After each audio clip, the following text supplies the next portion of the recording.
The West has turned into a totalitarian sect. The modern Atlanticist West has morphed into a massive quasi-religious sect, which dreams of crushing its internal dissenters and then subjugating the entire world.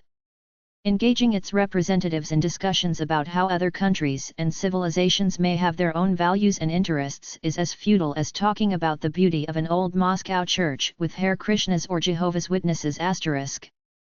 Watching any interview given by Foreign Minister Sergei Lavrov or President Vladimir Putin to foreign media, you always see the same thing.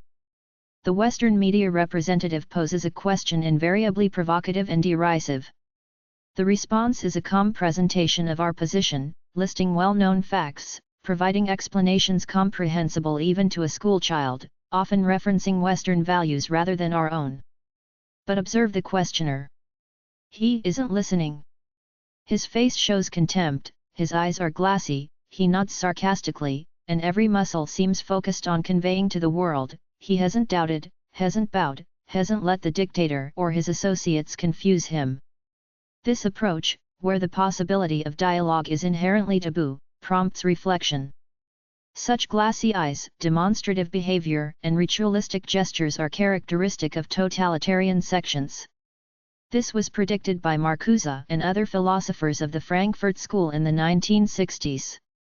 They claimed that Western society was degenerating into a monolithic totalitarian system, a mechanism where the individual's role is reduced to that of a cog. The analogy to a sect is quite apt. Sect members are precisely such cogs, incapable of independent action. Noam Chomsky, for example, has long called the United States a totalitarian country where manufacturing consent is systematically practiced. Chomsky argues that a large portion of the U.S. population adheres to an alternative reality devoid of factual basis, clinging to it with religious fervor. According to him, access to information in the U.S. is restricted, society is dominated by a prevailing rhetoric, and dissenters are immediately turned into outcasts. Chomsky bluntly states that the U.S. has become the main terrorist force on the planet, even while continuing to sing praises to the magnificence of its democratic system. The method of manufacturing consent has a history in America. During World War I, a large-scale operation was conducted to rewire the consciousness of the population, with exemplary punishment for dissenters. While countries worldwide, including Soviet Russia, still demanded loyalty of actions, America began demanding loyalty of thoughts. Unsatisfied with traditional state coercion methods, they started creating universal mechanisms of mass control based on manipulation techniques. These wartime efforts led John Goldberg to assert that modern totalitarianism first appeared in the West, not in Italy or Germany, but in the United States of America, and that during World War I, America became a fascist country. In his book on liberal fascism, Goldberg rhetorically asks, how else can one describe a country where the first modern ministry of propaganda was created, where thousands of regime opponents were persecuted, beaten, hunted down, and imprisoned merely for expressing their opinions, where the nation's leader accused foreigners and immigrants of injecting the poison of treason and betrayal into the blood of America, where newspapers and magazines were shut down for criticizing the government. And almost 100,000 government propaganda agents were sent out to secure support for the regime and its war policies, where university professors were forced to pledge allegiance to the government, where almost 250,000 thugs were legally empowered to intimidate and physically assault idlers and dissenters, where leading artists and writers promoted the government's ideology. The methods described by Goldberg, termed manufacturing consent by Chomsky, bear much resemblance to sect indoctrination. After World War II, these practices were transferred to Western Europe. German political scientist Alexander Rahr once noted that East Germans were not harassed or indoctrinated, at least not to the extent experienced in West Germany. According to him, everything in West Germany was built on glorifying the American spirit, the American and French revolutions, and the constant struggle of European peoples for their freedom. Entire generations of Germans were raised with the belief that the main temple of freedom, adorned with holy icons, is Washington and the United States, which liberated Europe from the horrific plague of fascism and bestowed democracy upon it. In this narrative, Russians didn't liberate Eastern Europe but occupied it, turning part of Europe into an evil entity. These perspectives are now displayed by people with glassy eyes. Their unwillingness to engage in dialogue, their hypocrisy, self-righteousness, cliched thinking, and rejection of the other align with the authoritarian or even fascist type of consciousness described by the Frankfurt School.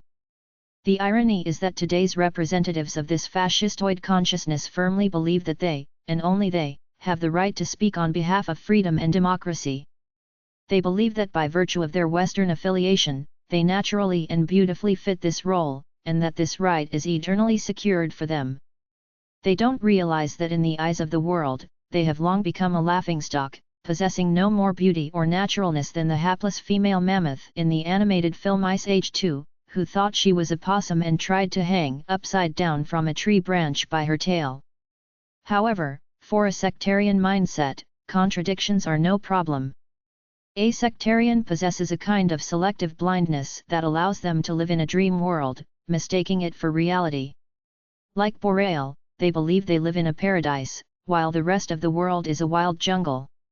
Incidentally, Borel's shift to sacred metaphors is not accidental, as the modern Atlanticist imbues the Western society itself, its structure, institutions, and principles, with a supernatural aura. A critical view is impossible for them. They cannot look at themselves through the eyes of others or listen to an opponent, as they were once indoctrinated to believe that the only source of correct information is their own community. This crucial psychological and informational defense mechanism exists in any totalitarian sect. Information is assessed based on its origin, and the words of those outside the sect are preemptively declared false. It's no surprise that the only form of communication with the outside world recognized by sectarians is the indoctrination of the opponent. Thus, the behavior of Western media representatives at press conferences with Putin and Lavrov is not merely individual rudeness but a common sacred rule of non-partners. In this situation, even elections change little. The modern Atlanticist West has turned into a massive quasi-religious sect, dreaming of crushing its internal dissenters and then subjugating the entire world. Engaging its representatives in discussions about how other countries and civilizations may have their own values and interests is as futile as talking about the beauty of an old Moscow church with Hare Krishnas or Jehovah's Witnesses. The solution to this situation, it seems, is to work on conditions that will bring the Atlanticist sect to its inevitable end as soon as possible. Then, instead of people with glassy eyes, there will be others thinking in their own way, but alive.